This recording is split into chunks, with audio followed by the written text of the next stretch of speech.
The views and opinions expressed during Eye on the Triangle do not represent WKNC or NC State student media.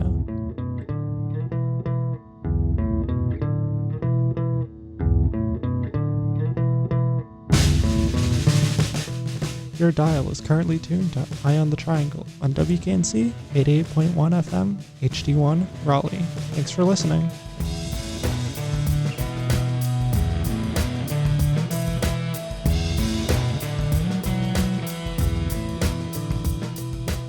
Good morning, I'm Ellie Feaga with Eye on the Triangle, and I'm here today at Second Chance Pet Adoptions.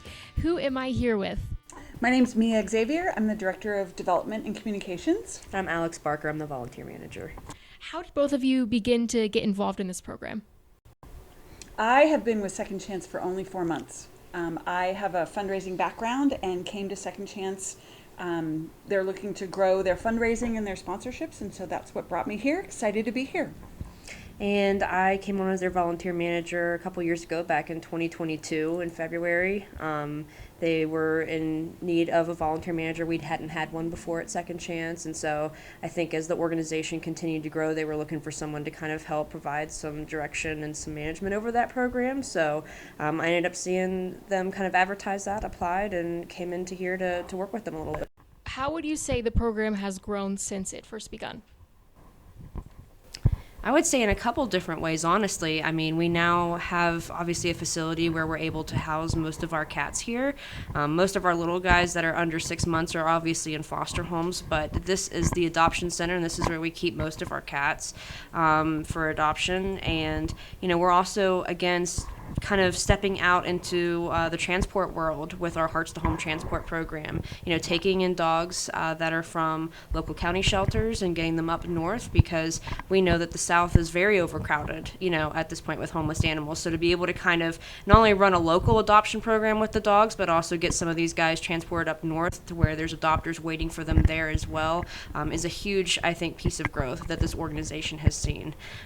We've also done a lot with spay and neuter initiatives. We know that adoption is not the only answer to helping reduce the homeless animal population. We know that spaying and neutering is absolutely crucial.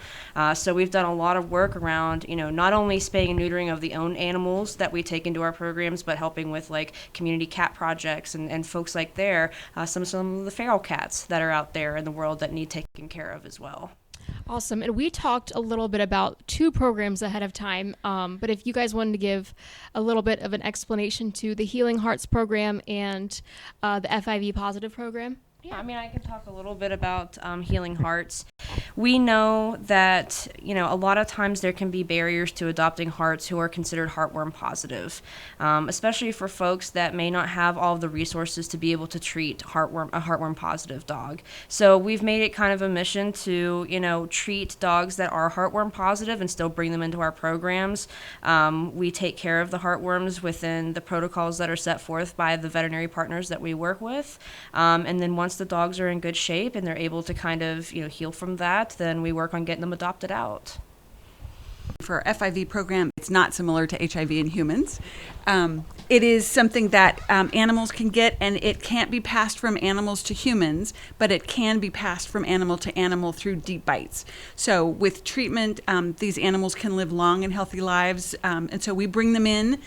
And a lot of shelters don't, and so we bring them in and find places they can be, you know, live a happy life, happy, healthy life like other cats in a home, either with other FIV cats or just as their solo cat. We talked a little bit as well about how the canine flu affected some adoption rates. How has the program recovered from that and is recovering currently? We are recovering. The canine flu, it hit about the middle of last year. Canine influenza is, you can't adopt an animal during that time, and so our numbers of animals available decreased. But it's something that is treatable, and the animals recovered, and so we're, you know, back to adopting as many dogs and cats, as many cats as we can. I want to talk a little bit about the adoption process. Is it more difficult than it used to be? Is it better than it used to be? And could you walk me a little bit through that process if someone is interested in adopting a pet from here? We're going to bring on one more person from our staff. This is Jess Martin. She's in charge of our cat program and has history with the organization. Hi, Jess Martin. Hi. So I've been here almost 7 years. Our adoption process has not changed. With our dog adoption, there's more entailed in it because it's a dog versus a cat. So with either dogs or cats, there is an online application. Obviously with dogs, because there's more that goes into it, it takes a little longer, usually 5 to 7 days. You apply online since everybody lives in foster, and then we go through landlord check. We'll contact the vet if needed, and we also require personal references as well as a long-term caregiver if the adopter were no longer able to take care of the dog. We used to do home visits, and then COVID happened, so now we do virtual home visits. With apartments, we don't, because they're apartments. And then with cats, it's pretty straightforward. Cats really don't care where they live.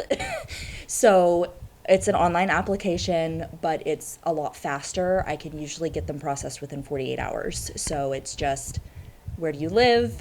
Is there a vet reference needed? And that's pretty much it. Well, thank you. Yeah, it was fun having an expert. You've been involved here the longest, they told me. That is really impressive. And yeah, thank you for your insight. You're welcome. Next, I want to talk a little bit about who tends to have the hardest time getting adopted. Seniors. So senior dogs versus senior cats is very different. I can place our senior cats pretty quickly.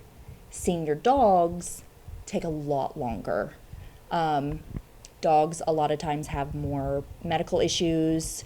Even with our cats, we have a few seniors now that have asthma. We have a senior that is diabetic.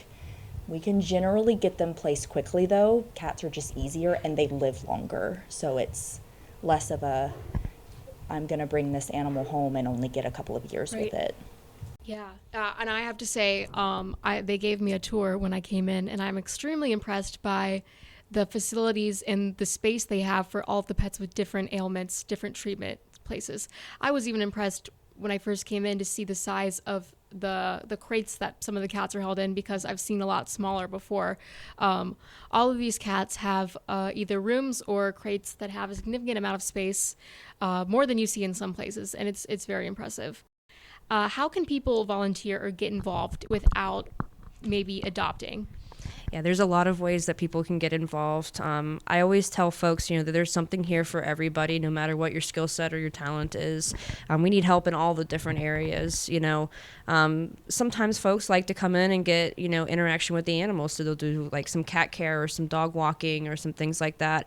Other folks, like to pop in their earbuds and kind of, delve into like the cleaning and organizing and all the copious amounts of laundry that we have to go through.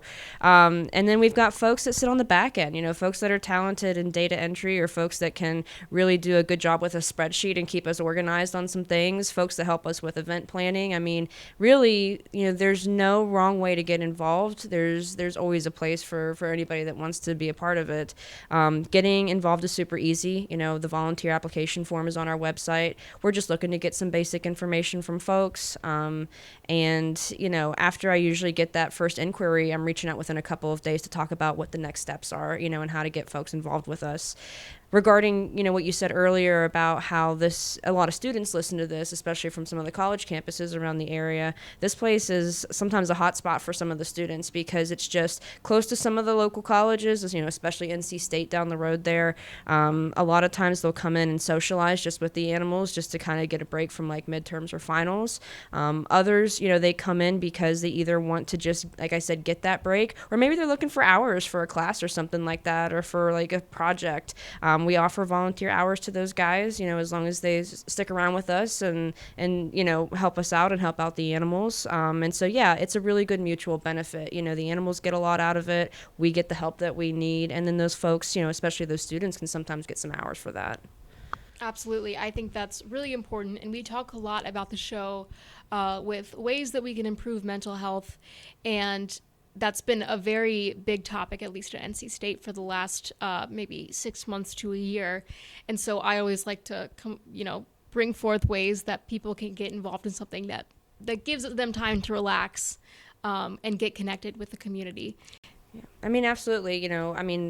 by history, I actually ended up working in social work and kind of brought that into here. And so, and we know from the research that we've seen out there is definitely a connection in your whole health model about, what happens when humans and animals interact with each other, and what happens when you actually end up being of service to something as well. And so that kind of brings out, more of that self-confidence, the self-worth, and of course, being around an environment, if you were that animal person and get a lot of healing from that, is going to provide a lot of healing for both you and the animal that's here in our care too.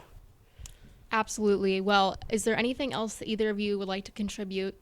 I would be remiss if I didn't add that we are not a government-funded rescue organization. We rely on the generosity of our donors, obviously our volunteers, which make up a lot of staff time that we don't have as a small and mighty staff. And so other ways that people can make an impact is we take donations from other organizations and from people if you've got, supplies that would work in our center, or, we're open to cash donations as well to keep the center running.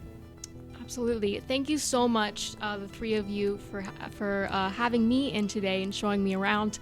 I had a great time. Thank you. Thank you for tuning in this Monday morning. This has been Ellie Feaga with Eye on the Triangle.